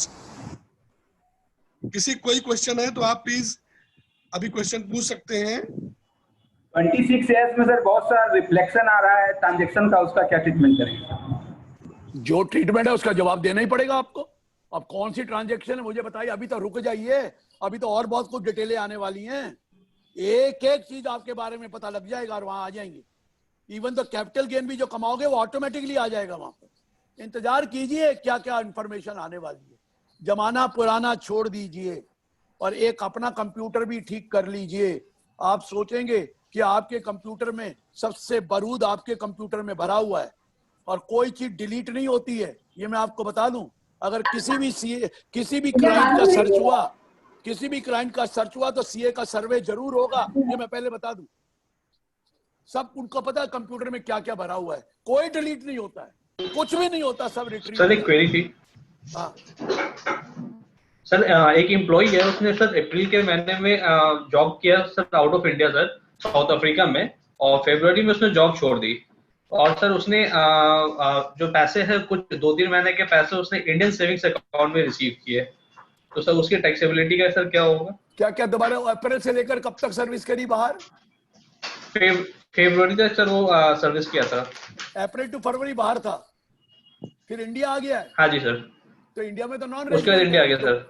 तो वो तो non resident, India में नॉन रेजिडेंट है, उस इनकम पे तो टैक्स लगना ही नहीं है सर। बट उसने सैलरी सर उसने इंडियन सेविंग्स अकाउंट में रिसीव की, उससे कोई फर्क नहीं पड़ता? अरे इंडियन सेविंग बैंक में डायरेक्ट रिसीव नहीं करनी चाहिए थी, उसको वहां रिसीव करके यहाँ भेजना चाहिए था। सर शुरू के 2 महीने में उसकी अकाउंट नहीं खुल पाई थी, अकाउंट नहीं खुल पाई थी उसकी, फिर तो पकड़ा जा सकता है, नहीं तो वहां रिसीव करके भेज देता तो चल अलाउड हो जाता। हाँ तो उस केस में सर टैक्सेबिलिटी आ रही था। अरे वहां पे मैंने ले लिया, वहां से रेमिट कर दिया, फिर भी ठीक है, वो वही था ना। तो वहां रिसीव करके भेज देता, वहां रिसीव करके भेज देता, वो चेक ही रिसीव करके इंडिया में जमा करा देता। अब मुझे नहीं, ये तो गलत किया उसने। कैशलेस के बारे में कुछ बता दीजिए सर, बढ़िया बढ़िया चीज। क्या जी? कैशलेस असेसमेंट के लिए सर क्या बढ़िया है सर, मैंने आपको बता दिया ना। अब आराम से घर बैठ के कुर्सी पे वेबिनार सुनो, और वेबिनार सुन के बाद जो भी वहां से क्वेरी आएगी वहीं से बैठ के जवाब दो। आपको कहीं नहीं जाना इनकम टैक्स डिपार्टमेंट में। फेसलेस में तो ये है, तो क्या बढ़िया बताऊं? ये तो बता दो क्या चीज बढ़िया बताऊं। आपको तो जो नोटिस आएगा आपने उसका जवाब देते रहना और कागज भेजते रहना, बस। आपसे कुछ, आपको हियरिंग का अभी तो आना है कि अगर हियरिंग करेंगे तो वीडियो कॉन्फ्रेंस से करेंगे। वो आपको कोई फेसलेस में एडवांटेज नहीं मिलने वाला जो सोच रहे हो। आपका केस कितना स्ट्रांग है, कितने क्या आपके आर्गुमेंट्स हैं, वही सब काम आने। क्या आपके फैक्ट्स हैं, क्या आपके डॉक्यूमेंट्स हैं, वही बोलेंगे। आप कुछ नहीं बोलते। सर एक क्वेरी थी विवाद से विश्वास से रिलेटेड। हाँ जी सर, उसमें ना जैसे असेसमेंट ऑर्डर में सर जब एओ ने उसकी टीडीएस को डिसअलाउ कर दिया था, बट उसने जब सीआईटी अपील में अपील की तो उस टीडीएस के रिलेटेड कुछ भी इशू नहीं डाला। उसमें टीडीएस जो उनका कटा था वो इंटरेस्ट इनकम के ऊपर कटा था, ठीक है सर। तो और वो पेनी स्टॉक डिसअलाउ क्यों कर दिया था? सर उनका कहना था कि ये जो इंटरेस्ट इनकम है वो आपने मतलब बिजनेस के लिए यूज करनी थी। मतलब हमने सेक्शन 57 में उस इंटरेस्ट के में कुछ खर्चे भी दिखलाए थे। हाँ तो ये बातें करो ना, अब इस पूरी बात तो कोई बताता नहीं है। फैक्ट्स अगर अलग अलग है तो अलग होगी, पर टैक्स तो जो आपने पे करा वो सिर्फ खर्चा डिसअलाउ करेगा, टीडीएस तो लेगा ही। सर उसने टीडीएस के बारे में कुछ भी नहीं दिया और उसने असेसमेंट ऑर्डर जो निकाला उसमें टीडीएस का कुछ लिखा ही नहीं। के लिए अप्लाई कर दीजिए, टीडीएस का क्रेडिट तो उसको देना ही पड़ेगा, रेक्टिफिकेशन के लिए। बट सर उसके बाद से सीआईटी अपील्स में हमने अपील किया और उसमें भी हमने भी कोई पॉइंट रेज नहीं किया टीडीएस को रिलेटेड। नाउ सर अगर हम विवाद से विश्वास में अगर जाते हैं तो सर उसके कोई इशू रिलेटेड ही नहीं है। ओके बट सर जिस चीज के लिए हमने पॉइंट पेंडिंग पड़ा है, अपील में पेंडिंग पड़ा है। हाँ जी सर, हाँ जी सर। तो क्वांटम का मिलेगा और आपकी जो वो ठीक करा के रेक्टिफिकेशन करा लीजिए, इमीडिएटली अलाउड हो जाएगा, क्योंकि वहां पर इंस्ट्रक्शन दे रखी है कि रेक्टिफिकेशन कर दीजिए और उसके बाद उसको अप्लाई करेगा। तो आप रेक्टिफिकेशन कराइए।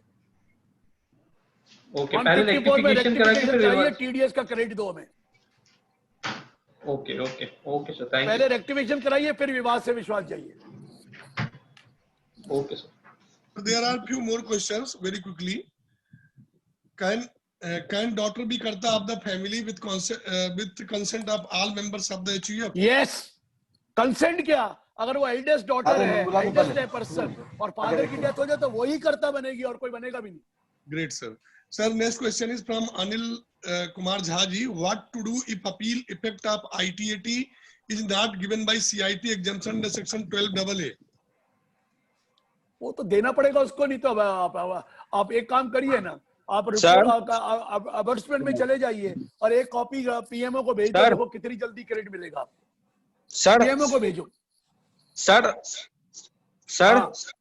अब वो जो अभी कहा गया कि डॉटर कैन बी अ कर्ता of if she is the eldest one. हाँ, तो अपने एक देश के अंदर जो कस्टमरी ऑफ द एक्ट, जो ट्रेडिशन से जो एक्ट आया है कि अपने जो बड़े लड़के रहते थे उनको कर्ता माना जाता था। चला गया जमाना, चला गया 2005 के बाद जमाना चला गया। वो तो मतलब जमाना था। तो इंडायरेक्टली अटैक है हिंदुत्व पे, इसका अर्थ ये है। व्हाट हिंदुत्व यार? बेटी आपकी क्या बुरी है?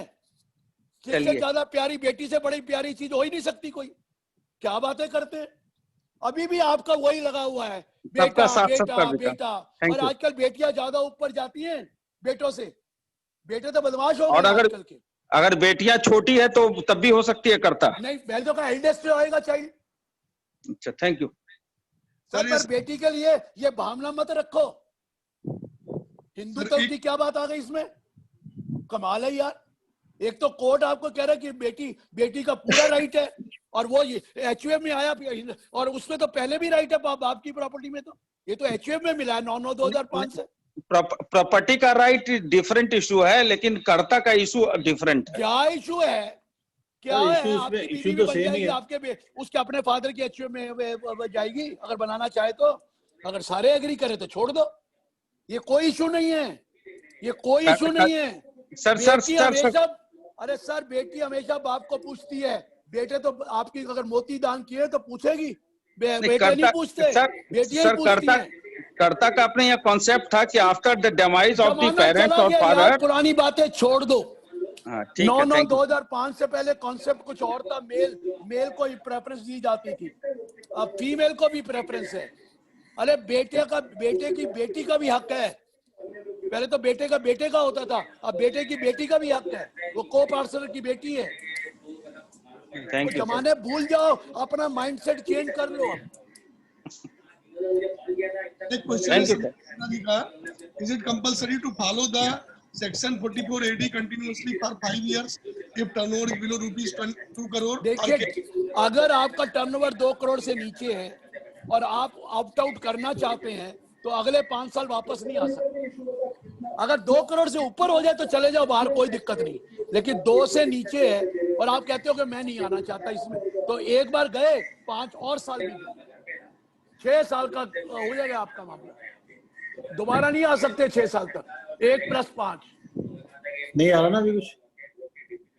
सर अगला क्वेश्चन है प्रभास दत्ता जी का। Please say about treatment of capital gain in case of property transfer in India by NRI. वो टीडीएस कटेगा, जब तक आपको पूरे पे टीडीएस काटना पड़ेगा, जब तक कि आप उससे सर्टिफिकेट ना ले ले लोअर रेट का एओ से, या फिर 197 में अप्लाई करेगा नहीं तो पूरे पे टीडीएस कटता है। 2 करोड़ से कम हो तो फिर उसी में जाना पड़ेगा। पारासर का क्वेश्चन है सर, 2 करोड़ से ऊपर हो, बोला ना, ये 2 करोड़ से ऊपर हो तब छोड़ सकते हैं। 2 करोड़ से ऊपर हो तो फिर दिक्कत ही नहीं है, फिर तो आप आउट जाके दोबारा आ जाना जब 2 करोड़ से नीचे आएंगे। आपको 5 साल जाना पड़ेगा उसी में, एक बार छोड़ दो, जाना पड़ेगा लगातार 5 साल में। सर पल्लव पारासर का क्वेश्चन है, ये हम कर रहे थे ना, file appeal before CIT during lockdown whether condonation shall be granted। लेकिन हम तो आपको तो वही बताएगा, सीआईटी से करो कंट्रोल, मान जाए शायद। प्रतीक खेमका जी का क्वेश्चन है, what may be consequences if the assessee doesn't what may be the consequences, आगे बोलिए। बीच में डिस्टरबेंस है, वो बीच में डिस्टरबेंस है। मेंबर से पार्टिसिपेंट से प्लीज जो क्वेश्चंस नहीं कर रहे हैं वो अनम्यूट कर लें, ये क्वेश्चन सबके लिए ही हेल्पफुल है। What may be the consequences if the assessee doesn't opt for section 444 AB by breaking the continuous flow of 5 years। अगर आपने एक बार तोड़ा तो उस साल प्लस 5 साल तक दोबारा नहीं आ सकते, फिर तो आपको दोबारा नॉर्मल प्रोविजन में जाना पड़ेगा, बात खत्म।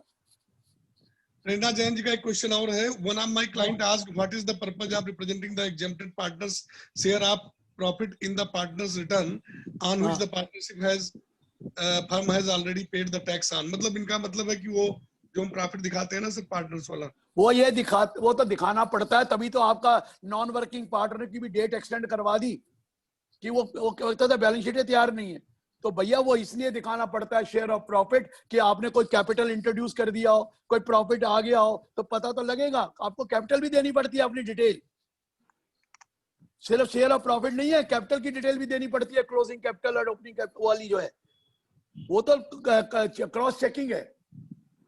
चलिए sir, thank you very much, it was really great session. हमें लगता है और मेंबर्स का कोई क्वेरी है तो हम लोग चल सकते हैं। I would like to say that any query with regard to income tax from any chapter, from any section, you may discuss with Ahuja sir. I do hereby acknowledge the gracious presence of my elder brother from Bhopal, CA Pramod Sharma ji, very senior chartered accountant of Bhopal. He has been throughout the session, and would like to acknowledge the presence of some senior members of the profession like Sunil Tyagi ji from Ghaziabad, Sunil Daruka ji, Rakesh ji, Pune. Thank you very much. Ajay Jajaria ji, B.K. Pandey ji, Deepak Sultania ji, and so many other senior members of the profession. I think that we don't have any more questions. Someone has raised some question. I am just putting it before sir. Sir, some question is, if any person or company from outside India want to invest funds more than 5 crore in India, what can be the consequences?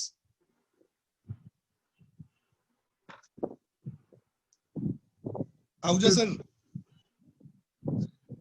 पड़ेगा, income tax से कोई लेना देना नहीं है, ये फैमा के provision है। इनकम टैक्स ने क्या मतलब है इस चीज का?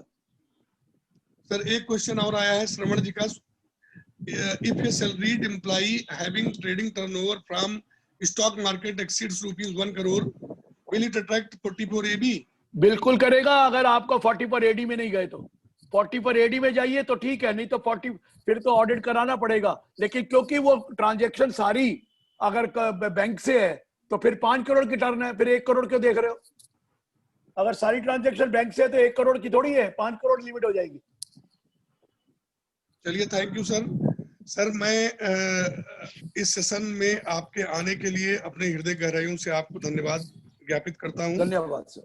क्योंकि आपने सर प्रोफेशन के लिए बहुत कुछ दिया है और हम लोग अपना अभिभावक की तरह आपको जब चाहते हैं तो आपको परेशान करते रहते हैं और हम उम्मीद करते हैं किसी तरह आपका प्यार और स्नेह हम लोगों के साथ बना रहेगा। जो मेंबर्स ने आपको आज यहाँ प्रोग्राम ज्वाइन किया उनको भी मैं धन्यवाद ज्ञापित करता हूं और फॉर्मल वोट ऑफ थैंक्स के लिए मैं मुरारी खेतान जी को इनवाइट करता हूं कि वोट ऑफ थैंक्स ज्ञापित करके इस कार्यक्रम का खत्म करें। थैंक यू सीए ज्ञान मुरारी खेतान जी। कार्यक्रम खराब नहीं होता, कार्यक्रम को खत्म नहीं करते जी। कंटू भी कंटिन्यू। हिंदी की गलती है ये। समाप्ति खत्म करें, समापन करें। बहुत बहुत धन्यवाद Gyanchand Mishra ji. First of all, I on behalf of all the members want to thank CA Girish Ahuja sir ji, who in spite of his busy schedule has given his consent for this webinar. It is always a pleasure to listen to you, sir, and I am confident that all members have gained good professional knowledge after hearing your deliberation. I heartily thank you, sir, for sparing some time and sharing your knowledge with us. I am also thankful. मैं एक बात करना चाहता हूँ, हमारे एक हमारे जान पहचान वाले मतलब बैठे हुए हैं, वो अपने नाखून से यूं कर करके अपने बाल बढ़ाना चाहते हैं, लेकिन आधे बाल तो निकल चुके हैं उनके। अब क्या बढ़ेंगे सर? वो बैठे हुए यूं करे जा रहे हैं। अरे ना, कपाल भाती करते पर प्रणाम करते मानता हूँ, ये स्वामी जी की बातें तो सुन रहे हैं, लेकिन सर पहले करना चाहिए था, अब तो निकल गए। अब तो बाहर दूर वो चले गई बाहर, अब बाहर वापस नहीं आती है, बहुत मुश्किल है। जब एक बार जा चुके हैं तो वापस आना मुश्किल है सर। पहले कर लेते ना तो ये आदत हो जाती, लेकिन अब कर रहे हैं। बैठे बैठे कर रहे थे, मैं मजाक कर रहा हूँ। कोशिश करिए, शायद भगवान ऊपर वाला मेहरबान हो जाए तो आ भी जाएंगे। चलिए सर आगे बढ़ते हैं। I am also thankful to CA Gyanchand Mishra ji for giving his time and support in organizing today's webinar. He has also organized a webinar on GST in Bhagalpur in 2018 and is always present whenever we need him. Sir ji आप ऐसे ही बने रहे और आप future में हम लोग आपको फिर बाद में और तंग करेंगे, तो आपका पूरा सपोर्ट चाहिए हम लोग को। I am also thankful. धन्यवाद sir. I am also thankful to CA Sutanshu Sekhar ji and CA Nilesh Agrawal who took the initiative in conducting this webinar. I am also thankful to all the conveners of CP chapter of Bhagalpur, Dhanbad, Purnia, Muzaffarpur, Giridih, Devgarh, Katihar and Dumka for jointly organizing this webinar. Lastly, I am also thankful to all the members for attending this webinar. Now it's time to terminate the meeting. Thank you. Thank you very much. Take care. Stay healthy. Thank you. Thank you, sir. Thank you, sir. All the best. Thank you. All the best. Thank you, sir. Thank you, sir. Thank you, Girish sir. Thank you. Thank you. All the best, sir. All the best. Thank you all. Thank you, Ganesh जी। कुछ बाल आ गए कि नहीं अभी आए?